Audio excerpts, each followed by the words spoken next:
Berbarengan dengan penerapan PPKM Mikro, Presiden Joko Widodo menerbitkan peraturan tentang pengadaan vaksin dan vaksinasi pada 9 Februari lalu. Belet itu juga mengatur soal sanksi kepada warga yang menjadi sasaran vaksinasi tapi menolak.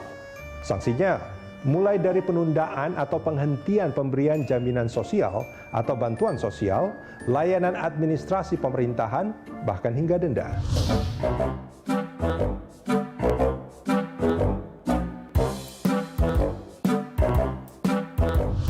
Warga yang menolak vaksinasi bisa terjerat hukuman ganda sebab pada tahun 2020 lalu DKI Jakarta telah punya perda yang antara lain mengatur denda 5 juta rupiah kepada warga ibu kota yang menolak vaksinasi.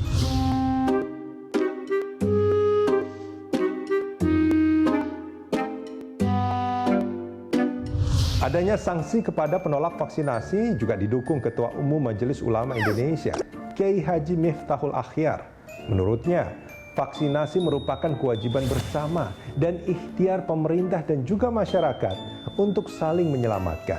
Ibarat kata, memaksimalkan manfaat dan mengurangi mudarat.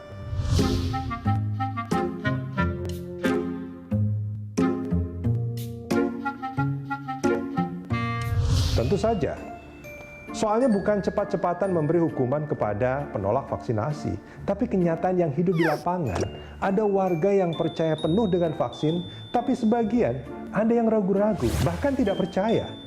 Survei ITAGI atau Indonesian Technical Advisory Group on Immunization dan Kementerian Kesehatan menyebutkan, 24% penduduk Indonesia masih ragu dengan program vaksinasi COVID-19.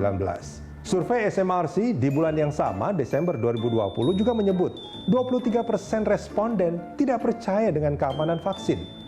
Memang, yang percaya lebih tinggi, 56%. Tapi angka 23% tak bisa diabaikan.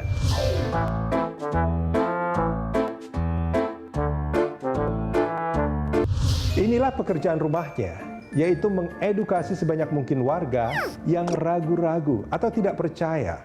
Dan kampanye serta sosialisasi massal itulah yang belum kelihatan benar. Bahkan ketika vaksinasi telah berlangsung sebulan sejak kick-off pada 13 Januari. Pendekatan yang lebih rileks dan kasuistik Jawa Tengah ditawarkan Ganjar Pranowo.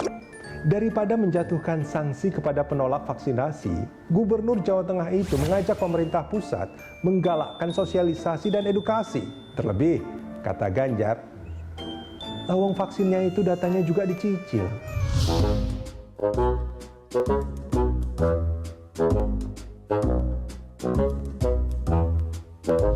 Memang, vaksin dari Sinovac datang dalam beberapa tahap. Pertama, dalam bentuk vaksin jadi, sebanyak 3 juta dosis. Itulah yang didistribusikan ke 34 provinsi. Berikutnya vaksin bahan bakunya dikirim Sinovac dari Tiongkok untuk diproduksi PT Bio Farma di Bandung.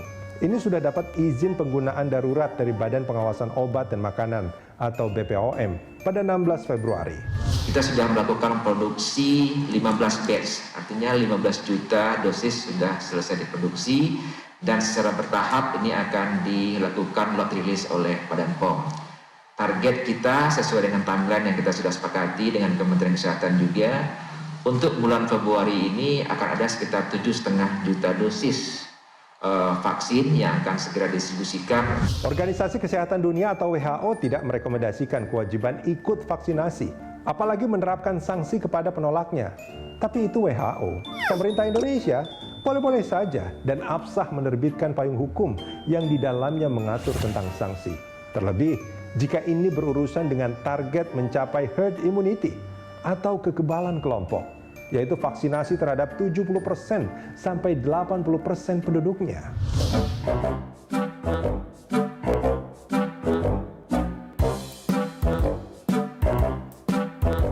Memberikan sanksi pun bukan demi efek jerah, tapi agar warganya berpikir 1000 kali kalau menolak vaksinasi. Meminjam Ketua Umum MUI, ini demi saling menyelamatkan. Jadi, sanksi kepada penolak vaksinasi bukan hal utama dan pertama, tapi opsi terakhir. Dan kalau bisa, dihindari.